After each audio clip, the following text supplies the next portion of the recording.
Why dictators eventually destroy their own loyalists. The psychology of fear inside authoritarian power. Ladies and gentlemen, most people believe dictators survive because they are powerful. But history suggests something far darker. Authoritarian rulers do not collapse because enemies become stronger. They collapse because fear begins to spread inside their own inner circle. And once that fear begins, the dictator stops testing competence and starts testing loyalty. That is the turning point, where a nation slowly transforms from a society of citizens into a society of performers, people acting, speaking, and even thinking for survival. Tonight I want to explore one psychological question. Why do dictators eventually turn against their own supporters? Because the moment a ruler becomes insecure, neutrality itself becomes suspicious. And that is where the machinery of internal destruction begins. Stage 1, loyalty must become visible. In healthy societies, loyalty is voluntary. In authoritarian systems, loyalty must be displayed publicly. The insecure ruler no longer trusts silent supporters. He demands visible proof. Suddenly, people are expected to make public declarations. Government officials are pressured to post supportive political messages online. Corporate leaders are expected to praise the regime during public appearances. Celebrities, professors, journalists, and influencers are quietly informed that silence may be interpreted as opposition. And this is the crucial psychological shift. When fear enters power, silence stops being neutral. Silence becomes suspicious. That is why authoritarian cultures become obsessed with public rituals of loyalty. History shows this repeatedly, from totalitarian regimes of the 20th century to modern digital political movements. Not because rulers are confident, but because they are terrified. Stage 2 society is forced into binary thinking. The next phase is even more dangerous. The system begins forcing people to choose sides. You are either with us or against us. Once a society enters this framework, nuance disappears. Neutrality disappears. Independent thought disappears. Everything becomes tribal survival psychology. You begin to see people pressured to sign ideological statements. Employees are evaluated not only by performance, but by political alignment. Students are encouraged to publicly demonstrate the correct beliefs. Social media becomes an arena of moral signaling rather than honest discussion. And eventually people stop asking, "Is this true?" Instead, they ask, "Is this safe to say?"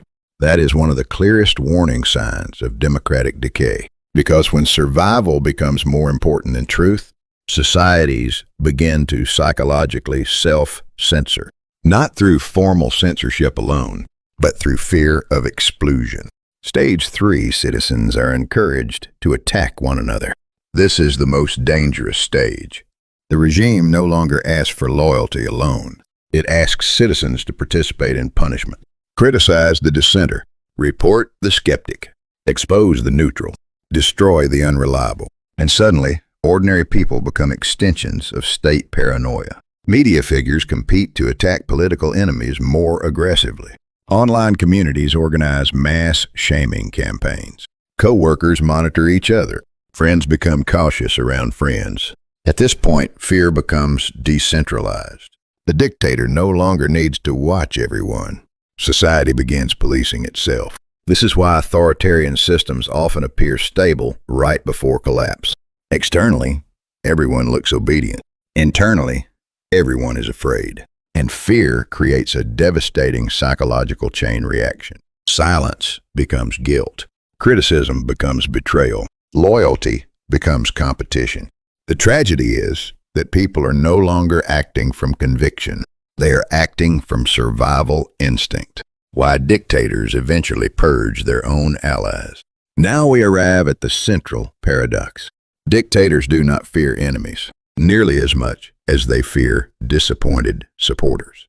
An enemy is predictable. A loyalist who begins doubting the regime is far more dangerous. Why?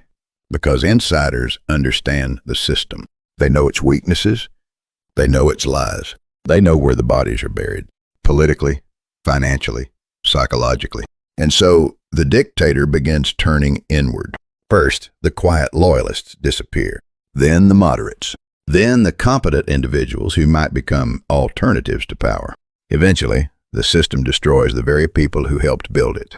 History has repeated this cycle endlessly. Revolutionary movements consume their own founders. Authoritarian parties purge longtime allies. Inner circles shrink until only fear remains. This is not strength. It is institutionalized insecurity. The final psychological collapse.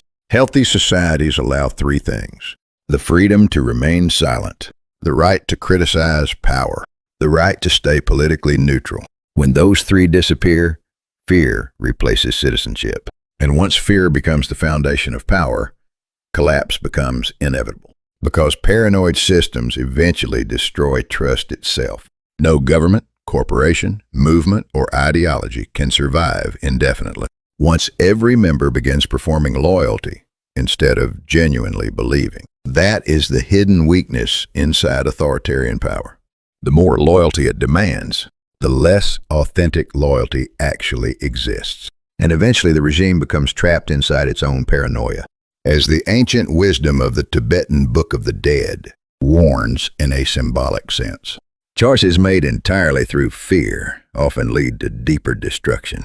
So if you ever see a society where silence is punished, neutrality is condemned, and citizens are pressured to publicly prove loyalty, understand what you are witnessing. You are not watching confidence. You are watching fear inside power.